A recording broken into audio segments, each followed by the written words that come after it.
ये विचार ही कितना चौंकाने वाला है कि 20वीं सदी की सबसे भयानक त्रासदी, जिसने करोड़ों जानें ली और दुनिया का नक्शा हमेशा के लिए बदल दिया, उसकी शुरुआत किसी युद्ध के मैदान में नहीं हुई थी। बिल्कुल।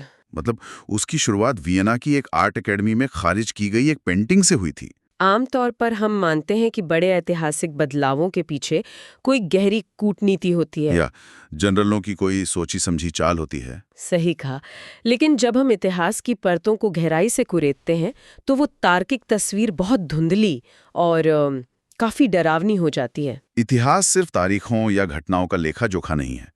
मैं हमेशा मानती हूँ कि यह मानव मनोविज्ञान और उन परिस्थितियों का एक बेहद जटिल अध्ययन है जो किसी भी समाज को विनाश के कगार पर ला खड़ा करती हैं। बिल्कुल। जब हम जड़ में जाते हैं तो ये साफ होता है कि कैसे एक व्यक्ति की निजी विफलताएं एक पूरे राष्ट्र के सामूहिक पतन का कारण बन सकती हैं। और आज के इस गहन विश्लेषण में हम इसी डरावनी और जटिल यात्रा को समझने जा रहे हैं।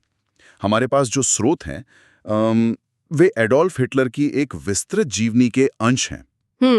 ये स्रोत हमें उसके बचपन, एक कलाकार के रूप में उसकी विफलता और प्रथम विश्व युद्ध के खाइयों के अनुभव से लेकर नाजी पार्टी के नेता बनने तक के सफर का विवरण देते हैं। हाँ, और हमारा उद्देश्य यहाँ ये समझना है कि कैसे व्यक्तिगत असफलताएं, एक सख्त पारिवारिक माहौल और ऐतिहासिक परिस्थितियां आपस में गुंथीं। बिल्कुल। और इन सब के मिश्रण ने एक तानाशाह को जन्म दिया। पर इस चर्चा में आगे बढ़ने से पहले एक बात स्पष्ट रूप से स्थापित करना आवश्यक है। जी, ये बहुत जरूरी है। हमारे स्रोतों में दी गई ये ऐतिहासिक और राजनीतिक जानकारी अत्यंत संवेदनशील है, दर्दनाक भी है। इस कार्यक्रम का उद्देश्य किसी भी रूप में किसी विचारधारा या पक्ष का समर्थन करना नहीं है। बिल्कुल नहीं।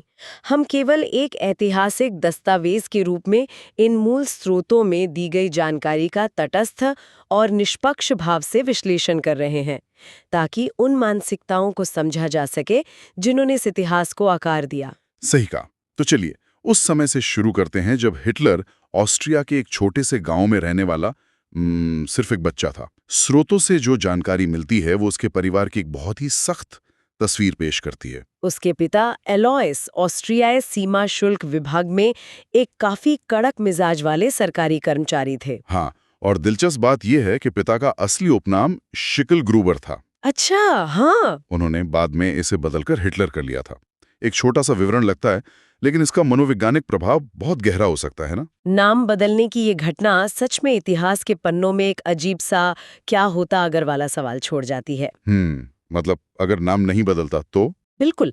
अगर वो नाम शिगल ग्रूबर ही रहता तो शायद हिल शिगल ग्रूबर के नारे में वो आक्रामक और तीखा प्रभाव कभी पैदा नहीं हो पाता। अरे हाँ, ये तो मैंने सोचा ही नहीं। शब्दों की अपनी एक मनोवैज्ञानिक गूंज होती है। और जहां तक पिता इलॉयस की बात है, वो बेहद अनुशासन प्रिय व्यक्ति थे। उनका अपने बेटे के साथ जीवन को लेकर लगातार टकराव होता था। पिता चाहते थे कि बेटा उनकी तरह एक सुरक्षित सरकारी नौकरी करे। हाँ। लेकिन बेटे के मन में एक महान कलाकार बनने की धुन सवार थी। ये लगातार होने वाला हिंसक टकराव किसी भी बच्चे के भीतर एक गहरा विद्रोही स्वभाव पैदा कर सकता है। और इसी विद्रोही स्वभाव के बीच उसके जीवन में एक और घटना घटती है जो इंसान के विरोधाभासी व्यवहार को दर्शाती है। उसकी माँ को स्तन कैंसर था। ये एक बहुत ही अहम बिंदु है। और उनका इलाज एडवार्ड ब्लॉच नाम के एक यहूदी डॉक्टर ने किया था। स्रोतों के अनुसार जब माँ की मृत्यु हुई तो हिटलर टूट गया था। उसने उस डॉक्टर का बिल चुकाया, उसे अपने हाथ से बनाई एक पेंटिंग भेंट की और जीवन भर उसका आभार व्यक्त किया। ये सच में एक बहुत बड़ा विरोधाभास है ना? लेकिन इसके तुरंत बाद वो वियना चला जाता है। वियना जो उस समय कला और संस्कृति का केंद्र था, वहीं उसके कलाकार बनने के सपने कुचल दिए जाते हैं जब कला अकेडमी उसे दाखिला देने से इनकार कर देती है। अकेडमी से खारिज होना उसके अहंकार पर एक बहुत बड़ा प्रहार था। वो खुद को एक महान जीनियस मानता था। लेकिन वीना की सड़कों ने उसे एक बेघर, गरीब और असफल इंसान बना दिया। कड़कड़ाती ठंड में, अनाथालयों और रैन बसेरों में रहते हुए उसकी मानसिकता पूरी तरह से बदल गई। मतलब वियना में उसका जीवन एक तरह से एक इको चैम्बर बन गया था। कला अकेडमी से ठुकराए जाने के बाद वो अपनी कड़वाहट के साथ बिल्कुल अकेला था। बिल्कुल। और जब कोई इंसान इस हद तक टूट जाता है और अपनी नाकामी को स्वीकार नहीं कर पाता तो मनोविज्ञान के अनुसार उसे एक बलि के बकरे की तलाश होती है। अंग्रेजी में जिसे स्केपगोट कहते हैं। उसने उसे वो दुश्मन दे दिया। और वहीं उसने मेयर कार्ल लुएजर जैसे लोगों के यहूदी विरोधी विचारों को सोखना शुरू कर दिया। ये कितनी अजीब बात है कि जिस यहूदी डॉक्टर ने उसकी माँ का इलाज किया, उसका वो आभारी था। फिर भी वियना की सड़कों पर वो उसी समुदाय के खिलाफ नफरत के बीच कैसे बोने लगा? क्योंकि लुएजर से उसने सिर्फ घृणा नहीं सीखी, बल्कि उस घृणा का राजनीतिकरण करना सीखा। मेयर कार्ल लुएजर कोई साधारण राजनेता नहीं थे। अच्छा। उन्होंने यह समझ लिया था कि वियना की बहुसंख्यक आबादी की आर्थिक चिंताओं को अगर एक अल्पसंख्यक समुदाय के खिलाफ मोड़ दिया जाए तो सत्ता पाना आसान हो जाता है। मतलब डर का व्यापार करना। बिल्कुल। उस समय वियना की 20 लाख की आबादी में यहूदी 2 लाख से भी कम थे, लेकिन लुएजर ने उन्हें हर समस्या का मूल कारण बताकर एक राजनीतिक उपकरण में बदल दिया। हिटलर ने इस पूरी प्रक्रिया को बहुत ध्यान से देखा। तो वियना की सड़कों पर भटकते हुए इस दिशाहीन और निराश युवक को जीवन में एक उद्देश्य की आवश्यकता थी, और वो उद्देश्य उसे एक वैश्विक महायुद्ध ने दिया। प्रथम विश्व युद्ध। ऑस्ट्रियाई सेना से बचने के बाद वो जर्मन सेना में शामिल हो गया और खाइयों में उसे एक अजीब सी शांति मिली। खाइयों में? हाँ। जहाँ चारों तरफ कीचड़ और मौत थी। हाँ, क्योंकि युद्ध की वो अराजकता उसके लिए एक व्यवस्था बन गई थी। नागरिक जीवन में वो जो एक असफल व्यक्ति था, सेना की वर्दी पहनते ही वो एक विशाल मशीन का हिस्सा बन गया। एक संदेशवाहक के रूप में। बिल्कुल। और खाइयों के बीच दौड़कर संदेश पहुंचाना बहुत खतरनाक काम था। इसी बहादुरी के लिए उसे आयरन क्रॉस पदक से सम्मानित किया गया। और यहीं पर स्रोत एक बहुत ही चौंकाने वाला तथ्य सामने रखते हैं। जिस आयरन क्रॉस को वो जीवन भर अपनी छाती पर लगाए घूमता रहा, उसकी सिफारिश असल में एक यहूदी अधिकारी ने की थी, लेफ्टिनेंट ह्यूगो गुटमन ने। हाँ, और बाद में इस सच्चाई को इतिहास के पन्नों से मिटाने की पूरी कोशिश की गई। ये विरोधाभास हाँ करने वाला है, लेकिन ये युद्ध सिर्फ पदक जीतने तक सीमित नहीं रहा। गैस हमले में अंधा होने के दौरान उसे जर्मनी के आत्मसमर्पण की खबर मिलती है, और राजशाही के पतन की भी। ये खबर उसके लिए किसी शारीरिक घाव से कहीं ज्यादा गहरी थी। लेकिन एक बात बताइए, ये बात समझ से परे है। वो व्यक्ति खुद युद्ध के मैदान में था, उसने देखा था कि कैसे सैनिक मर रहे थे, तबाही हो रही थी। फिर भी वो जर्मनी की हार को सैन्य हार मानने के बजाय राजनेताओं द्वारा पीठ में छुरा घोंपने की साजिश क्यों मानता रहा? क्योंकि मतलब ये तो ऐसा है जैसे कोई खेल का प्रशंसक हो जिसकी टीम बुरी तरह हार रही हो, लेकिन वो हारने के बाद कहता है कि रेफरी बिकावा था या किसी ने अंदर से साजिश की है। वो सच्चाई स्वीकार क्यों नहीं कर सका? ये बहुत ही सटीक तुलना है। मनोविज्ञान में इसे कॉग्निटिव डिसोनेंस कहते हैं। जब कोई बहुत गहरी मान्यता जमीनी हकीकत से टकराती है तो दिमाग उस सच्चाई को पूरी तरह नकार देता है। समझ रहा हूं। और जर्मन सैन्य कमांड ने इसी मनोविज्ञान का फायदा उठाया। जी। जनरल लुडेनडॉर्फ और हिंडनबर्ग को पता था कि वो युद्ध हार रहे हैं। उन्होंने ही नई सरकार से युद्ध विराम की मांग की थी। अच्छा, सेना ने खुद मांग की थी? जी हाँ, लेकिन अपनी रणनीतिक विफलताओं का दोष छिपाने के लिए उन्होंने सारा दोष नई लोकतांत्रिक सरकार पर मढ़ दिया। उन्होंने ये अफवाह फैलाई कि राजनेताओं और वामपंथियों ने सेना की पीठ में छुरा घोंपा है। और इन्हीं राजनेताओं को उन्होंने नवंबर अपराधी कहना शुरू कर दिया। बिल्कुल। और हिटलर ने इस झूठ को पूरी तरह अपना लिया। उसने अपनी व्यक्तिगत हताशा को राष्ट्रीय अपमान के साथ जोड़ दिया। युद्ध समाप्त हो चुका था, लेकिन हिटलर के भीतर का युद्ध अभी शुरू हुआ था। और सेना में उसकी जासूसी की नौकरी ने अनजाने में उसे राजनीति के उस मंच तक पहुंचा दिया जहां वो इस राष्ट्रीय गुस्से का दोहन करने वाला था। हाँ, युद्ध के बाद सेना ने उसे नई चरमपंथी पार्टियों की जासूसी करने भेजा था। इसी दौरान वो जर्मन वर्कर्स पार्टी की एक बैठक में गया और वहां एक चर्चा में वो इतना भड़क गया कि बोलने खड़ा हो गया।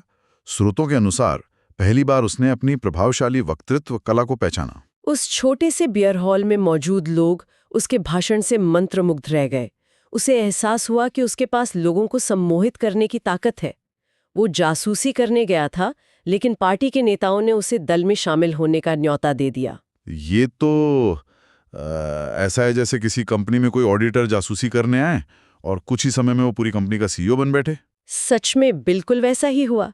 वो पार्टी में शामिल हुआ और 1921 तक वो पार्टी का निर्विवाद नेता, एक तरह से तानाशाह बन गया।